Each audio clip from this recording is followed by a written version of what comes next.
using the word. I do not think it means what you think it means. Hey! We're recording the podcast! Shut up! Good morning to you, wherever you are, because it is Morning Somewhere! for August 7th, 2024. My name is Bernie Burns, sitting right over there. She's upset from all the gun kata talk that was cut yesterday.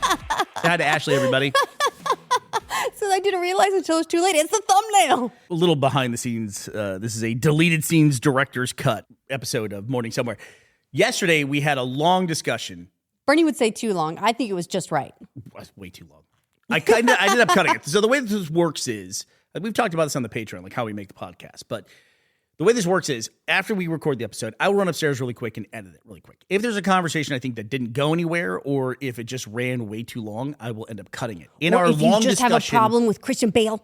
of our speculation as to who was going to get the VP nomination for the Democratic Party yesterday, we were talking about Pete Davidson, and that led to Kate Beckinsale.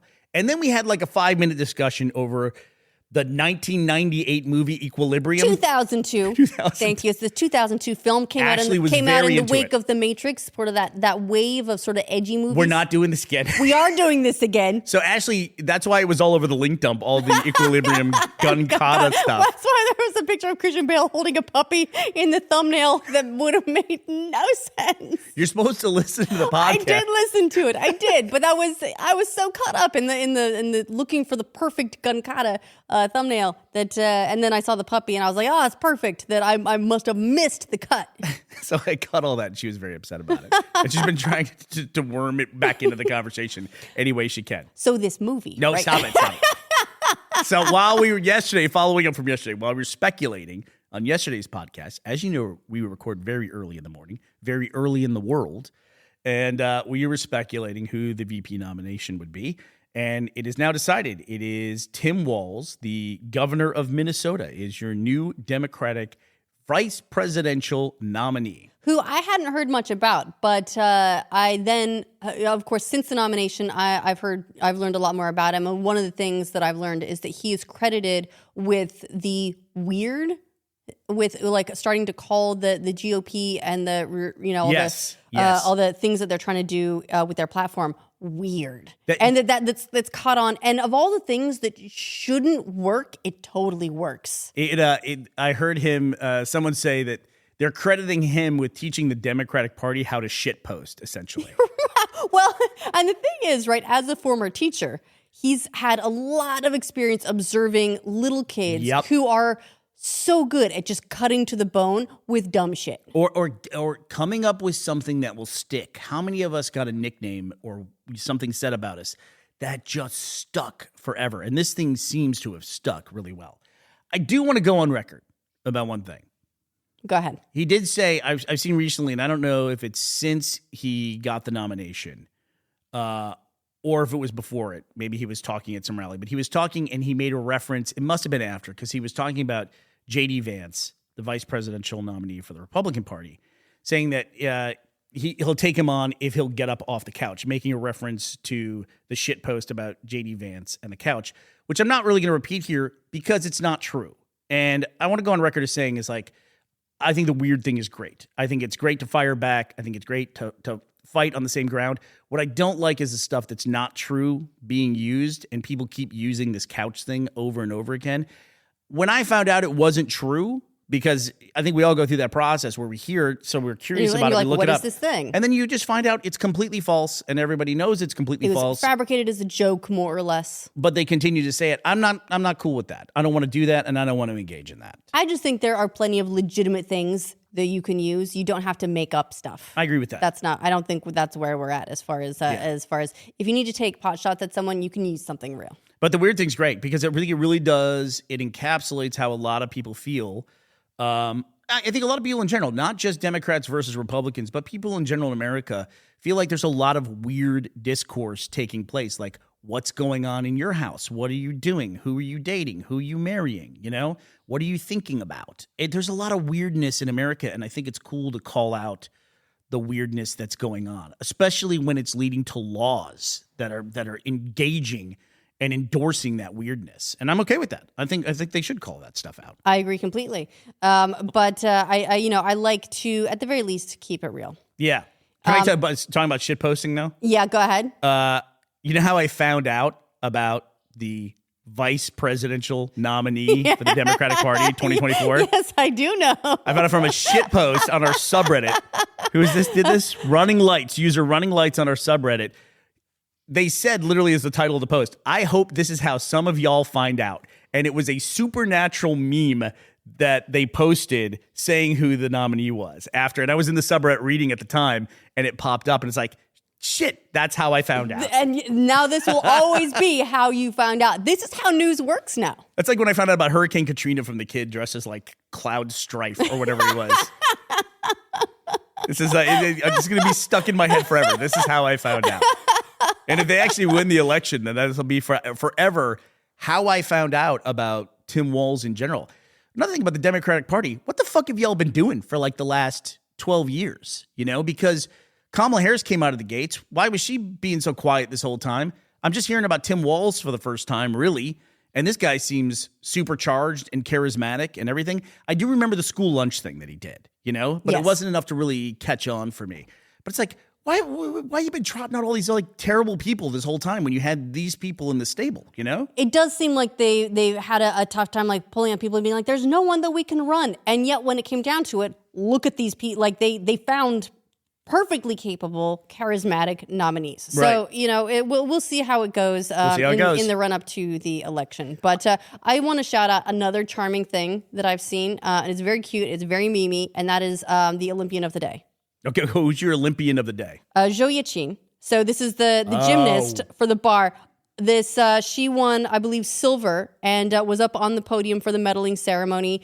And the two Italian gymnasts who took gold and bronze did that thing when you like bite the medal. And she saw them doing it, and she was like, "Oh, this is a thing that we're doing, I guess." And so she just put it in her mouth like a cookie, and it was the cutest thing. She was just learning this is the thing that we do in real time and participating in it, and she was just like, "I just want to be included." It was so great. That image of her looking at them and then figuring out and then just holding it up in front of her mouth, you know, not really understanding they were biting it and just wanting to be part of it and kind of going, I'm going to go along with this. Or maybe wanting to like make them feel like, you know, like we're all doing this we're all together. doing this together. Yeah. I want to embrace what you guys are doing. It's like such a grand metaphor for all of us in society. It was a beautiful yes and. It was a beautiful yes and. That's a great way to put that. My Olympic athlete of the day is Armand Duplantis, who set the record for pole vault, men's pole vault. Yeah. My favorite. Yeah. event. Did he clear it? Apparently, he cleared it. Every part of him cleared it. Every single part. And the clips from this, he ran to his girlfriend in the stadium. It's a packed stadium. Apparently, it had gone on so long, it was the only event left going in the entire stadium. So there was like 70,000 people watching just him. Wow. To set this record. No pressure. No pressure at all. No pressure at all. And crushed it, and got the world record. Nobody has ever vaulted with a pole higher than he has ever. Well done, Armand. You're going to invade that castle, and you're going to do such a great job. You're going to do fantastic. You're going to clear the moat with the crocodiles in it, or that doesn't have the crocodiles in it, as it turns out. So when you were talking about crocodiles in your moats, that was attributed, I think, to some cartoon. Somebody went through and found out where did the myth of crocodiles in the moat come from. So it's probably some cartoon from back in the 40s or 50s, maybe like a Disney cartoon or something like that. Right. Well, I mean, you're going to have to watch it now because pretty soon those Disney Plus prices are going up. Oh, did you? Yeah. So Disney Plus is now raising the price of their monthly subscription. They have an ad. We discovered this with the boys watch along we did with our Patreon. I have to admit, if I'm going to splurge on anything, if I'm going to pay for a service, I'm going to remove the ads. I don't know if you can tell from listening to this podcast. We're not big fans of ads in general. Constantly be told, buy this, do this, whatever. We're obviously not big fans of that. When we did the boys watch along, we learned that, what'd you call it? Micro-buffering is a problem? Well, I mean, I don't know if that's an official term. It's what I call it, where Micro-buffers. Micro-buffering, where it's not buffering. It doesn't pause the video and pull up the little loading wheel or anything, but you can be off for a couple of seconds. Yeah, and the other thing was, I guess there's an ad-free version of Amazon Prime as well. Who has that? Is it people who don't have Prime but sign up for just the Amazon Prime Video service? I'm not sure. 'Cause we get ours with I'm not Amazon. entirely sure yet. I think it might also be, we might be in a slightly different use case because we have Prime, but we're outside the US. Yeah. So they might not have implemented ads in our area yet, whatever it is. I have yet to experience ads on Amazon Prime videos. And I've watched a couple of their recent series. But that might be that they're rolling it out slowly, region by region. But I do know Netflix has ad tiers, Hulu has ad tiers, Disney has an ad tier, but they're raising rates across the board. So Disney Plus, the ad-free tier is going up to $16 a month in the US, and the ad-supported tier is going up to $10 a month, which is crazy when you think about where Disney Plus came from price-wise. So this is from, I went and looked it up, PC Mag article back in 2019. You remember 2019, Ashley? The before time. The before times. The long, long ago. So this is by Rob Marvin, November 11th, 2019. Disney Plus launches on Tuesday, November 12th.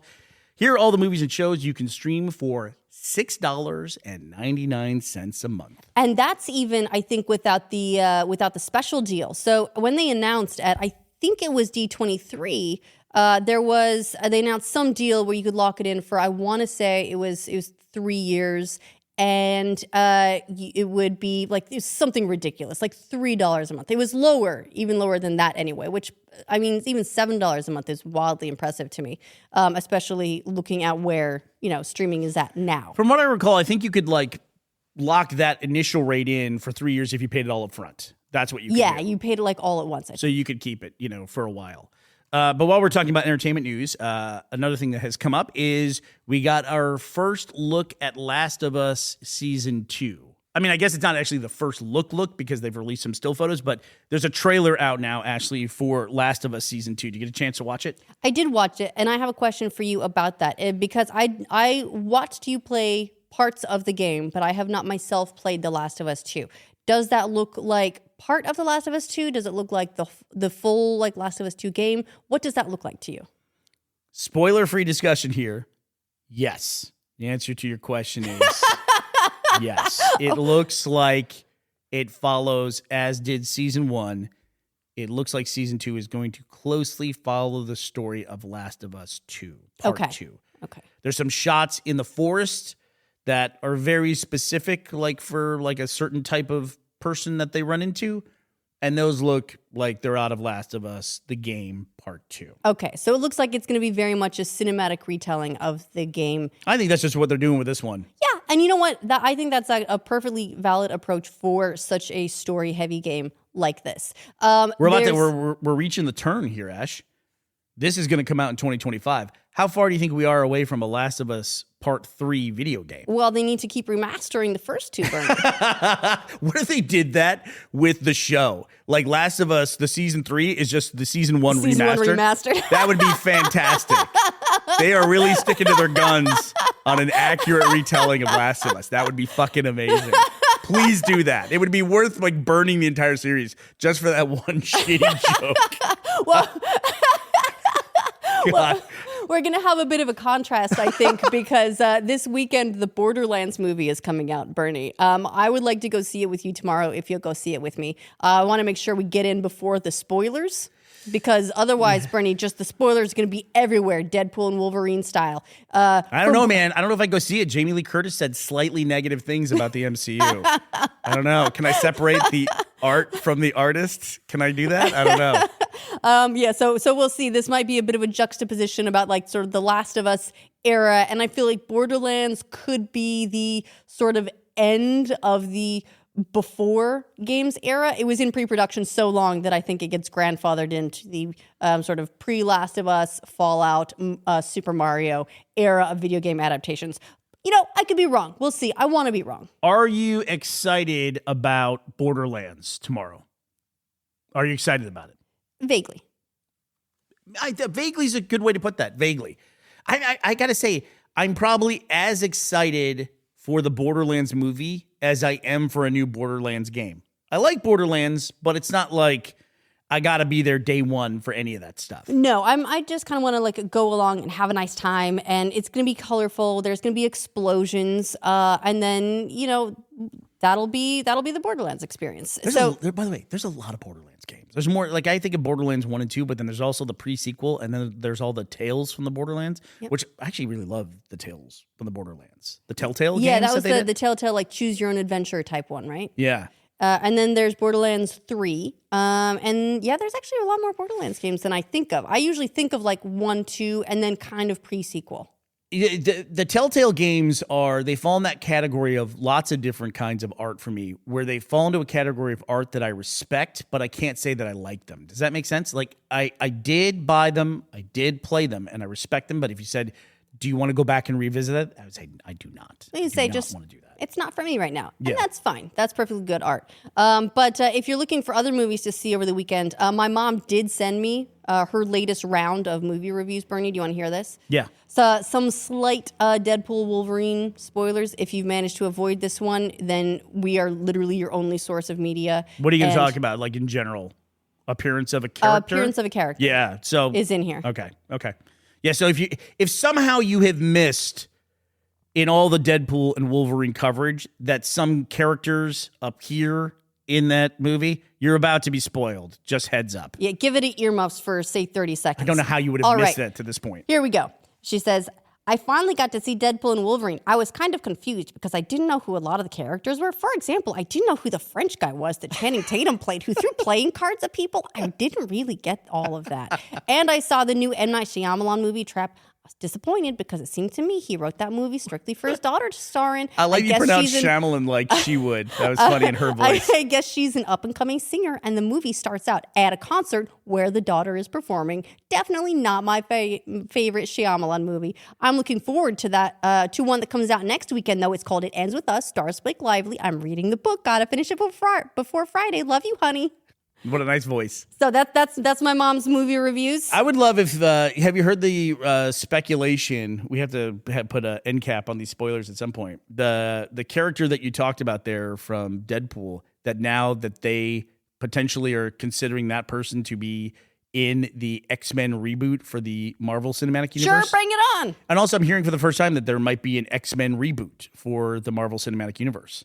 Well, they've got to do something, right? They're working on bringing them in. They've got to do it somehow. So whether it's a reboot, whether it's like maybe they'll take some old characters from some other universe. This is what the multiverse is for, right? It's to be able for them to access characters that were in other universes. And then hopefully they'll take it and they'll crunch it all down, and then we can get back to one universe that we can actually keep track of. Do you think at this point, if you're doing an X-Men reboot for the MCU, would you put Patrick Stewart in as Charles Xavier? No.